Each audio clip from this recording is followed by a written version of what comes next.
ಭಗವಂತನ ಪಾದೋದ್ಭವೆಯಾದ ಗಂಗೆಯನ್ನು ತಲೆಯಲ್ಲಿ ಧಾರಣೆ ಮಾಡಿಕೊಂಡ ಶಿವ, ರುದ್ರದೇವರು ಶಿವ ಅಂತ ಕರೆಸಿಕೊಂಡ್ರು. ನಮ್ಮ ಜೀವನದಲ್ಲಿ ನಾವು ಪರಮ ಮಂಗಳರಾಗಬೇಕಾದ್ರೆ ನಾವೆಲ್ಲ ಮಂಗಳರಲ್ಲ. ನಾವು ಬದುಕಿದ್ರೂ ಮೈಲಿಗೆ, ಹೋದ್ರೂ ಮೈಲಿಗೆ. ಏನು ನಮ್ಮ ದೇಹದಲ್ಲಿ ಒಂದು ಹೊಸದು, ನಮ್ಮ ಒಂದು ಹುಟ್ಟಿದ್ರೂ ಮೈಲಿಗೆ, ಒಂದು ಸತ್ರೂ ಮೈಲಿಗೆ ಅಲ್ವಾ? ಹುಟ್ಟಿದ್ರೆ ಜಾತಾ ಶೌಚ, ಸತ್ತರೆ ಮೃತ ಶೌಚ. ಅಷ್ಟೇ ಯಾಕೆ, ಕೂದಲು ತೆಗೆದ್ರೆ ಮೈಲಿಗೆ, ಉಗುರು ತೆಗೆದ್ರೆ ಮೈಲಿಗೆ, ಎಲ್ಲಂದ್ರಲ್ಲಿ ಉಗುರು ಬಿಸಾಕೋಂಗಿಲ್ಲ, ಎಲ್ಲಂದ್ರಲ್ಲಿ ಕೂದಲು ಬಿಸಾಕೋಂಗಿಲ್ಲ. ಹೋಗಲಿ, ನಾವು ಯಾರನ್ನಂದ್ರೆ ಅವ್ರನ್ನ ಮಡಿಲಿದ್ದಾರೋ ಇಲ್ವೋ ಯಾರೋ ಪೂಜೆ ಮಾಡ್ತಾ ಕೂತಿದ್ದಾಗ ನಾವು ಹೋಗಿ ಮುಟ್ಬಿಡೋ ಹಂಗಿಲ್ಲ. ಯಾಕೆ? ನಮ್ಮ ದೇಹ ಮೈಲಿಗೆಯ ಆಗರ. ಅವ್ರದ್ದು ಇವ್ರದ್ದು ಅಂತಿಲ್ಲ, ಎಲ್ರದೂ. ಹಾಗಾದರೆ ನಮ್ಮ ಮೈಲಿಗೆಯ ದೇಹ ಮಡಿಯಾಗುವ ಬಗೆ ಹೇಗೆ? ಅದೇ ನೀರು ಬಿಟ್ಕೊಂಡು ಸ್ನಾನ ಮಾಡ್ತಾ ನಿಂತ್ಕೊಂಡ್ರೆ ಮಡಿ, ಅವಕ್ಕೆಲ್ಲ ಮಡಿ ಆಗಲ್ಲ. ಯಾಕೆ? ಆ ನೀರು ನಮ್ಮದೇ ನೀರಲ್ಲ. ನಮ್ಮದೇ ನೀರಿಂದ ನಾವೇ ಸ್ನಾನ ಮಾಡಿದ್ರೆ ನಾವೇ ಮಡಿ ಆಗ್ತೀವ? ಆಗಲ್ಲ. ಹಾಗಾದರೆ ನಾವು ಮಡಿ ಆಗಬೇಕಾದ್ರೆ ಏನು ಮಾಡಬೇಕು? ರುದ್ರದೇವರು ತೋರಿಸಿಕೊಟ್ರು. ಭಗವಂತನ ಪಾದೋದಕವನ್ನು ಧಾರಣೆ ಮಾಡಬೇಕು. ಭಗವಂತನ ಪಾದೋದಕವನ್ನು ಧಾರಣೆ ಮಾಡಿ ರುದ್ರದೇವರು ಮಂಗಳಕರರಾಗಿದ್ದಾರಲ್ಲ, ಅಂಥ ಪಾದೋದಕವನ್ನು ಧಾರಣೆ ಮಾಡಬೇಕು. ಹೀಗೆ ಶಂಭೋ ಶಿರಸ್ಸಂಗತಾಪಿ, ಆಕೆ ರುದ್ರದೇವರ ಶಿರಸ್ಸನ್ನು ಅಲಂಕರಿಸಿದ್ದಾಳೆ. ಆದರೆ ಇಷ್ಟಾಗಿಯೂ ಆಕೆ ಇಷ್ಟೆಲ್ಲ ಉನ್ನತವಾದ ಸ್ಥಾನ ಯಾರಿಗುಂಟು, ಯಾರಿಗಿಲ್ಲರಿ? ಎಲ್ಲಮ್ಮ ನಿಮ್ಮದು ನೇಟಿವ್ ಪ್ಲೇಸಲ್ಲಿ ಎಲ್ಲಿ ಹುಟ್ಟಿದ್ದು? ಏನು ಹೇಳಬಹುದು? ಗಂಗೆ, ನಾನು ಹುಟ್ಟಿದ್ದು ಬ್ರಹ್ಮದೇವರ ಕಮಂಡಲುವಿನಲ್ಲಿ. ಸರಿ, ಅಲ್ಲಿಂದ ಆಮೇಲೆ ಎಲ್ಲೆಲ್ಲಿ ಸುತ್ತಾಡ್ಕೊಳ್ರಿ? ಆಮೇಲೆ ಭಗವಂತನ ಪಾದಕ್ಕೆ ಬಂದೆ, ಅಲ್ಲಿಂದ ವೈಕುಂಠಕ್ಕೆ ಬಂದೆ, ಅಲ್ಲಿಂದ ಮೇರು ಪರ್ವತಕ್ಕೆ ಬಂದೆ, ಅಲ್ಲಿಂದ ರುದ್ರದೇವರ ತಲೆ ಮೇಲೆ ಬಂದೆ. ಓ, ಹಾಗಾದ್ರೆ ನೀವು ಭಾಳ ದೊಡ್ಡ ಜನ ಅನ್ಸತ್ತಲ್ಲೇನು? ಗಂಗೆ ಭಾಳ ದೊಡ್ಡ ಆಕೆ ಅಲ್ಲೇನು? ಅವಳು ನಮ್ಮನ್ನೆಲ್ಲ ಎಲ್ಲಪ್ಪ ಮಾತಾಡಿಸ್ತಾಳೆ? ಆದರೆ ರಾಜರಂತಾರೆ, ಆಸ್ಮಾಕಕ್ಷಿತಿ ಮಂಡಲೇ ತ್ರಿಪಥಗೆ ತುಷ್ಟಾಸ್ಯಭೀಷ್ಟಪ್ರದ. ನೀನು ಇಷ್ಟೆಲ್ಲ ಇದ್ರೂ ಕೂಡ, ಎಲ್ಲ ದೊಡ್ಡ ದೊಡ್ಡ ದೊಡ್ಡ ದೊಡ್ಡ ದೊಡ್ಡ ಸ್ಥಳಗಳಲ್ಲಿ ನೀನಿದ್ರೂ ಕೂಡ ನಮ್ಮ ಭರತ ಭೂಮಿಯಲ್ಲಿ ಸಂತೋಷದಿಂದ ಅಭೀಷ್ಟಪ್ರದ, ಬಹಳ ಸಂತೋಷದಿಂದ ಇಲ್ಲಿದ್ದೀಯ.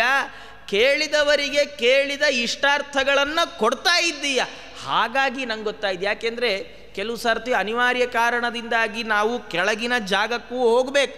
ಆದರೆ ಹೋದಾಗ ನಮಗೇನು ಖುಷಿ ಇರಲ್ಲ. ಏನೋ ಬಂದ್ಬಿಟ್ಟೆಪ್ಪ, ಆದಷ್ಟು ಬೇಗ ಇಲ್ಲಿಂದ ಹೊರಟ್ರೆ ಸಾಕು ಅಂತಿರ್ತೀವಿ. ಯಾರಾದರೂ ಮಾತಾಡಿಸಿದ್ರೆ ಸಿಟ್ಟು ಬರ್ತಾ ಇರುತ್ತೆ. ಆದರೆ ಗಂಗೆ ಅಷ್ಟೆಲ್ಲ ಎತ್ತರದ ಸ್ಥಾನದಲ್ಲಿದ್ದವಳು ಭೂಲೋಕಕ್ಕೆ ಬಂದಾಗ ತುಷ್ಟಾಸಿ, ಬಹಳ ಸಂತುಷ್ಟಳಾಗಿದ್ದಾಳೆ, ಆನಂದವಾಗಿದ್ದಾಳೆ. ಜೊತೆಗೆ ಅಭೀಷ್ಟಪ್ರದ, ಕೇಳಿದ ಎಲ್ಲ ಇಷ್ಟಾರ್ಥಗಳನ್ನು ಕೂಡ ತಾನು ಕೊಡ್ತಾ ಇದ್ದಾಳೆ.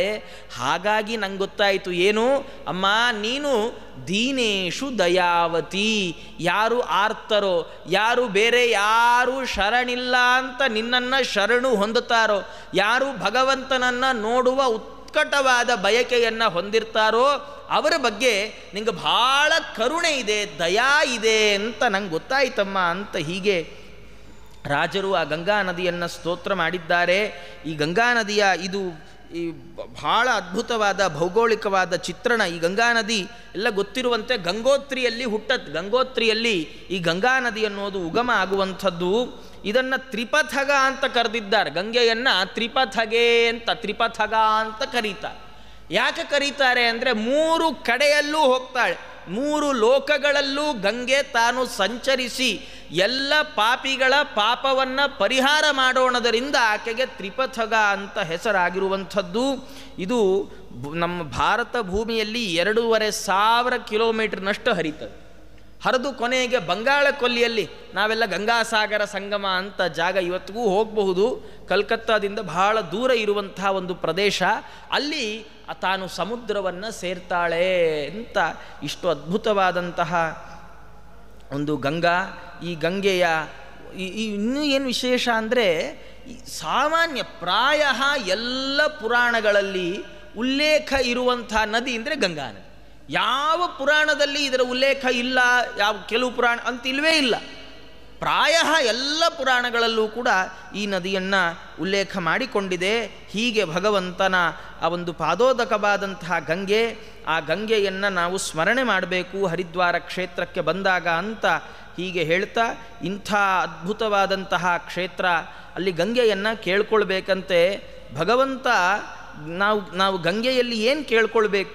ಅವ್ರು ಹೇಳ್ತಾ ವಾದಿರಾಜ ಸ್ವಾಮಿಗಳವರಂತ ಅಂತಾರೆ, ಗಂಗೆಯನ್ನು ನಾವು ಮುಖ್ಯವಾಗಿ ಕೇಳಬೇಕಾದ್ದೇನು, ನಂಗೆ ಅದು ಕೊಡು ಇದು ಕೊಡು ಅಂತ ಕೇಳಬಾರ್ದು. ಯಾಕೆ ಅಂದರೆ ಗಂಗೆಯನ್ನು ಕೇಳಬೇಕು, ಅಮ್ಮ ನೀನು ಎಲ್ಲಿಂದ ಬಂದಿದೆಯೋ ನಮ್ಮನ್ನ ಅಲ್ಲಿಗೆ ಕರ್ಕೊಂಡು ಹೋಗ್ಬಿಡು ಅಂತ.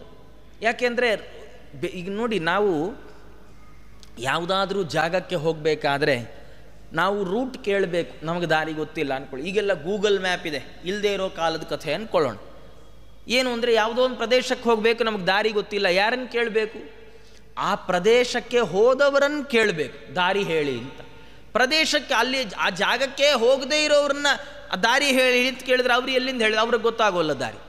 ಹಾಗಾದರೆ ಗಂಗೆಯಲ್ಲಿ ನಾವೇನು ಕೇಳಬೇಕಮ್ಮ? ನೀನು ಬಂದದ್ದು ಭಗವಂತನ ಪಾದದಿಂದ, ವಿಷ್ಣು ಪಾದಾಬ್ಜವೇ ನಿನ್ನ ಜನ್ಮಸ್ಥಾನ.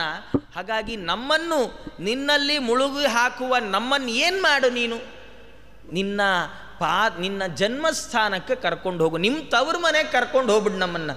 ನಮಗೆ ಈ ಸಂಸಾರದ ಬಂಧನದಿಂದ ಬಿಡುಗಡೆಯನ್ನು ಮಾಡಿಸು ಅಂತ ಗಂಗೆಯಲ್ಲಿ ನಾವು ಹೀಗೆ ಕೇಳ್ಕೊಳ್ಬೇಕು ಅಂತ ಹೀಗೆ ಹೇಳ್ತಾ, ಹೀಗೆ ಪವಿತ್ರವಾದಂಥದ್ದು ಹರಿದ್ವಾರ ಕ್ಷೇತ್ರ. ಈ ಹರಿದ್ವಾರ ಕ್ಷೇತ್ರದ ನಂತರದಲ್ಲಿ ಮತ್ತೊಂದು ಪವಿತ್ರವಾದಂತಹ ಕ್ಷೇತ್ರವನ್ನು, ಈ ಏನು ಮೋಕ್ಷದಾಯಕ ಕ್ಷೇತ್ರಗಳಲ್ಲಿ ಸೇರಿದ ಕ್ಷೇತ್ರ ಅಂದರೆ ಅಯೋಧ್ಯ, ಮಥುರಾ, ಮಾಯಾ ಆದಮೇಲೆ 4ನೇ ಕ್ಷೇತ್ರ ಕಾಶಿ ಅಂತ.